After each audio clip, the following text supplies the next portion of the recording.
All right, guys. Today we're going to start talking about acceleration. So we are on day 3. Today is Wednesday the 19th, if you're looking. We're going to review a couple of terms that we've gone over in class so far, and then I'm going to show you how to do some calculations. So if you want to do the problem of the day, they're there. If you have a question about them, just ask me. So acceleration.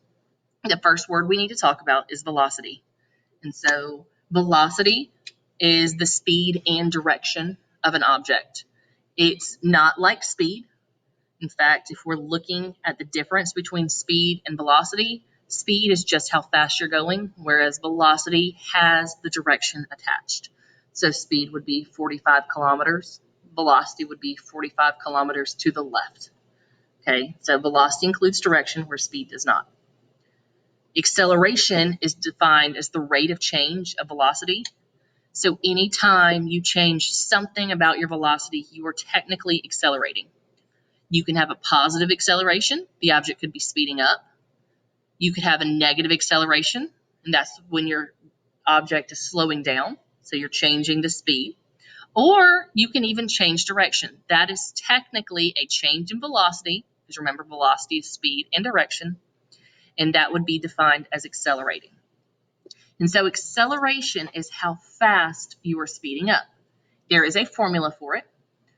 It is acceleration is final velocity minus initial velocity over time. And it's really important to find your final velocity and your initial velocity. Final is where you end.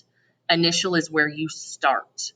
So please, as you read these, and there will be word problems, you need to make sure you know where you stop and where you start and put them in the formula the correct way. Because there's a big difference between a negative acceleration and a positive. One says you're speeding up, one says you're slowing down. Again, this is not how fast you're going, it's how fast you're speeding up or how fast you're slowing down.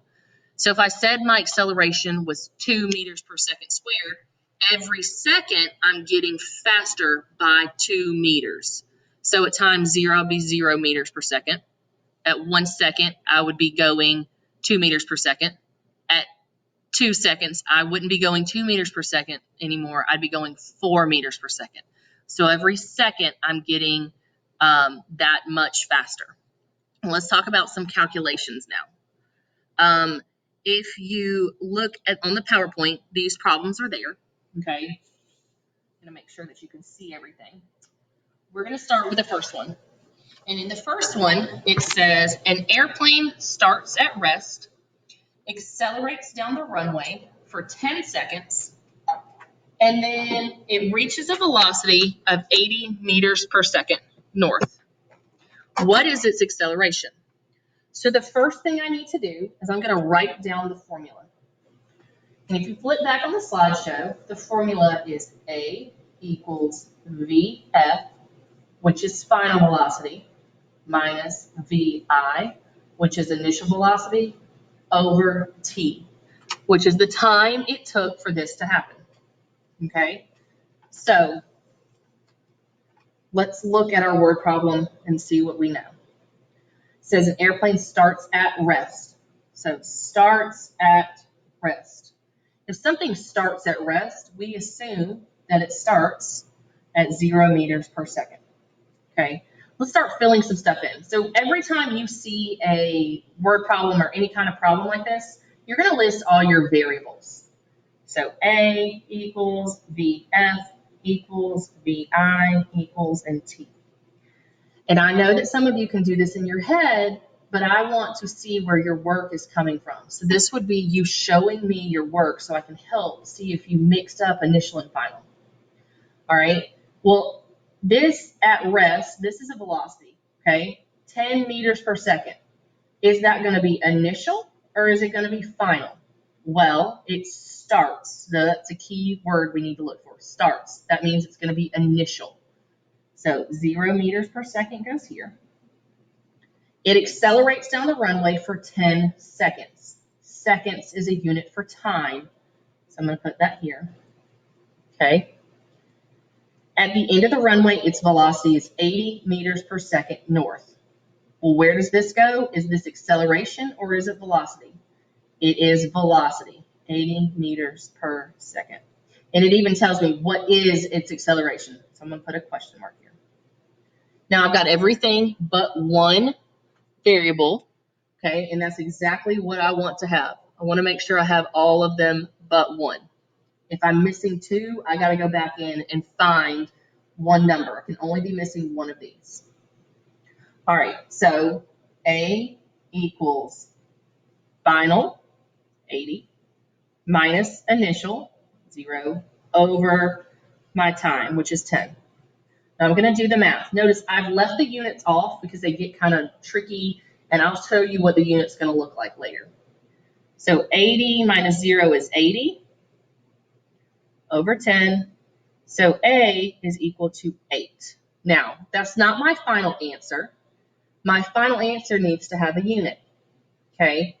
I've got meters per second, and seconds. Let me go ahead and tell you this. Please do not convert this to kilometers and this to hours. Leave the units and make sure they all check out before you do any dimensional analysis. If this was meters and this was kilometers, then you'd have to do it. But for my class, you won't. So meters, seconds, I'm good. So for any acceleration, you're going to have your distance unit, which is meters, per your unit for time, which is seconds, and then you're going to have it squared.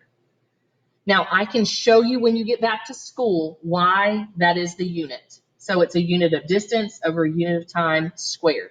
It could be kilometers per hour squared, centimeters per minute squared, but make sure that you put the 2 up there. I'm not going to explain it on this video because it gets really tricky and I don't want to confuse you.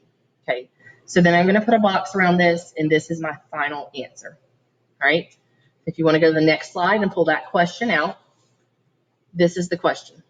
A skateboarder has an initial velocity of 3 meters per second and comes to a stop in 4 seconds.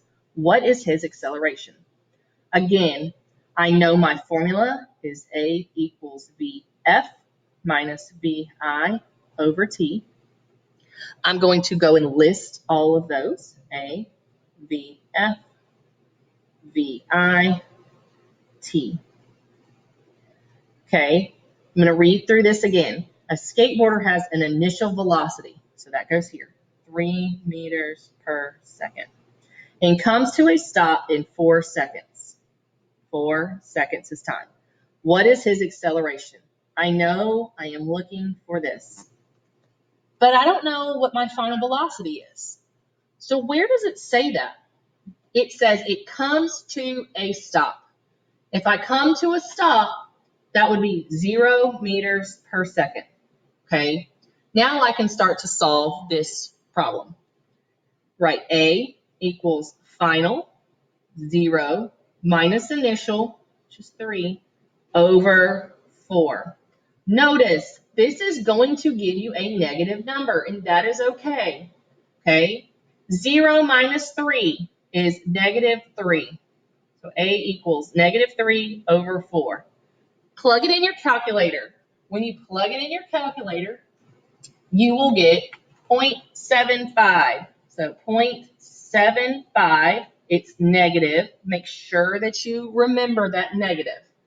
And my unit, because we do a unit of distance, meters, over a unit of time, and then we square it, okay? This is negative, and this is my final answer. If it is negative, it means it is slowing down. So if I come back up here, it says he starts at 3 and comes to a stop. Well, he slowed down. So this would be the right answer. So anytime it says it's slowing down, you're going to have a negative acceleration. So every second, his speed decreases by this much. Okay? Last one that's on the PowerPoint. A cyclist starts at rest, accelerates at 0.5 meters per second south for 20 seconds. What is the cyclist's final velocity? So this one's a little bit different, okay? We'll list all our variables. A equals VF, VI, and time.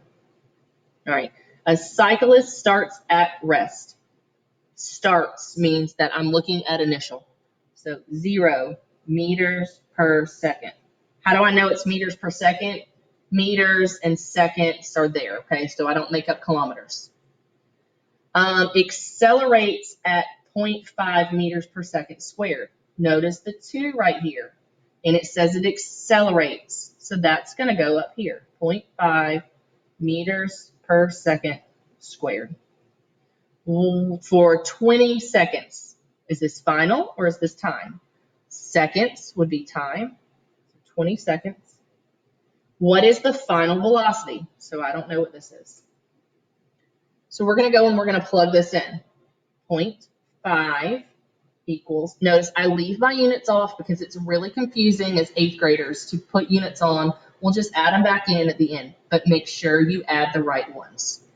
Equals, I'm going to call this x because it's easier than calling it VF. X minus 0, okay, over 20. Now I have a 2-step equation to solve. I'm going to split it, okay. I'm going to multiply both sides by 20. And when I multiply 20 times 0.5, I get 10. So 10 equals x minus 0. Let me add 0 just because this is the process that you would do. 10 equals x. So my final velocity is going to be 10, but 10 what? I'm looking at velocity. So I'm going to use this unit, meters per second, okay? And that's how you would solve one that's looking for something a little bit different. All right, as you work through the worksheet, I want you to make sure that you're using the right units and that you show me your work, okay? I don't care if you turn it in through Google Classroom, and you can use the document that I have there. If you turn it in through Google Classroom and you don't show me work, I can't really help you if you get them wrong because I don't know how you got your answer. All right. If you look at number 5 on that worksheet, it says 50 meters per second per second. That's really the same thing as 50 meters per second squared. And if you have any questions over any of them, there's only 6 questions I'm asking y'all to do. Please email me or comment on it on Google Classroom, and I will get back to you. All right. That is everything. So hopefully this helps y'all out.